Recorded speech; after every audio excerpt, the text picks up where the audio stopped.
Hello, friends. This is an All Things Memoir segment, and All Things Memoir is designed to be a place where Grant Faulkner and I can talk about the things that we're noticing in memoir, and that could be cultural things that we're observing or things that we're seeing in our own community at Memoir Nation. And apparently we're going to be recording these whenever and wherever we can. Speaking of which, it is early here, and I am still drinking my coffee. Grant, where the hell are you? I'm in a different time zone. I'm at the beautiful Lake Okoboji. I think it's the biggest lake in Iowa, maybe kind of the Great Lakes of Iowa. I'm here for a writing conference, telling people to read banned books, Nice. and I want to talk about these crazy memoir issues that keep sprouting up, or like volcanoes. Actually, they're like volcanoes. They're boom. That's a great metaphor, yes. And we won't always be talking about the memoirs that we're reading, but maybe we will, like you said, because they keep sprouting up. And memoirs are eliciting a lot of feelings, which is why hmm we're talking about Kamala Harris's new memoir, 107 Days. And I think the biggest reaction, though not even the most negative, is why did she even have to write this book in the first place? Why so soon? There seems to be a lot of anger that the book even exists. And so Yeah, I think that's a great place to start, Grant, which is just outrage. yeah. In the past few months, we have been seeing more and more memoirs causing outrage. And I'm just curious, do you think it's always been this way? And what would you say to someone who thinks that Kamala Harris is an asshole? Oh no. This in the first Oh, place? so sad to even bring up a topic like that with her. But obviously, our mantra here in Memoir Nation is that everyone's story matters, and of course, our community, is largely formed by lay people for the most part, and so we're about appealing to everyday people with stories to tell. But yeah, I think if Kamala Harris came to me angsting about whether to write this book, I definitely say yes, go for it. The book is about the campaign. It's called 107 Days, and it documents what happened from behind the scenes, which just seems like such a necessary subject to grapple with, if you're a Democrat. I think we all have to have a reckoning. I think she knows that she has to have a reckoning too. And that's what the book's in part about. And I recently read an article. I thought it was intriguing that there are generally two types of political memoirs.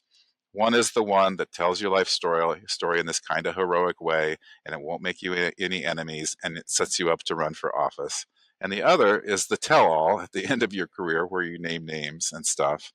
And this one is in between those two, so it's a new type of memoir, and people have a hard time of reckoning with the new form, I think. So you finished it, Brooke, and I'm only partway through, but I think you should share why you decided to read it in the first place.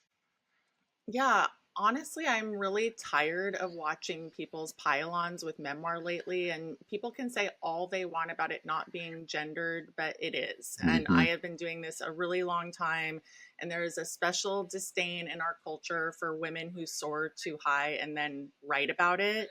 And I listened to the New York Times Opinions podcast. That's with Michelle Cottle, Carlos Lozada, and Lydia Polgreen, and maybe other people listen to it as well. I was appalled. Like, hmm they started out with a round robin to say one word that described the book. Lozada's was excuse, Polgreen's was lawyerly, and Cottle's was whiny. hmm And it was really the whiny one that got to me because that feels like a word you wouldn't hear to describe a man. And so that prompted me to read the book. It is not lawyerly, it is decidedly not whiny. There are excuses, but you could reframe the word excuses to be explanations. hmm And the phrase I would use in response to people's negative reactions to this book is double standard. hmm And the New York Times book review mentioned nothing about what I thought the core interesting part of the book was. And that's how Kamala was treated because of her gender and race, and how again and again she stayed the course. And so we live in a very hierarchical country, for sure, in our systems and certainly in politics. It's also very patriarchal. hmm And so I think you either see or you don't see inequity. And if you're white, and I think especially if you're a white male, I think you're being discouraged to see that inequity. And that's sort of the very definition of what a backlash is. Completely. I was just talking with someone the other day about, like, why hasn't there been an article by a straight white male about how investigating DEI issues and inequity is a good thing, has been good for them personally. I know it has been for me. And it's interesting because, there's a question, I think, as to whether political memoirs help or hurt the people who write them. And I have many thoughts about this one in terms of of the personal reasons she would write it, but also the political kind of positioning of it, which is an entirely different subject. So if you were to guess why she wrote this book, Brooke, what would you say? It's interesting because my progressive friends are saying she shouldn't have written it. Mhm. And it's really hard to say right now based on the reaction whether it will harm or hurt her. I think time will tell. My 80-year-old mother said to me actually the most interesting thing, which is that the book gives her a reason to get back out there and to have talking points and to have a conversation on her own terms, and that this book gives her voice. And I was like, that sounds interesting. That sounds like something I'd say. Mhm. And it did zero me right back in on memoir as a vehicle for our messages, which is the point. Memoir as tool, memoir as pulpit. I am very political and I voted for Kamala, but I also read this memoir as one woman's story. And it's an extraordinary story of what it was like to be in her shoes during those 107 days. We all lived them. It wasn't Mhm. that long ago. And I learned a lot, and in the end, I can't choose one word for what I would say this book is, but if I were to narrow it down to a string of words, it would be on my own terms. Yeah, and I hope she keeps living that way and politicking that way.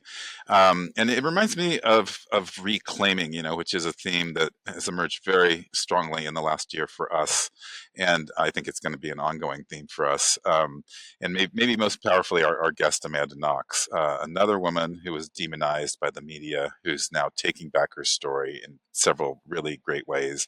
And of course, politics and politicians are in a unique class of people because their choices have impacts. And I think it's clear that you're going to have more enemies than most, especially in our polarized climate, which includes the Democratic Party.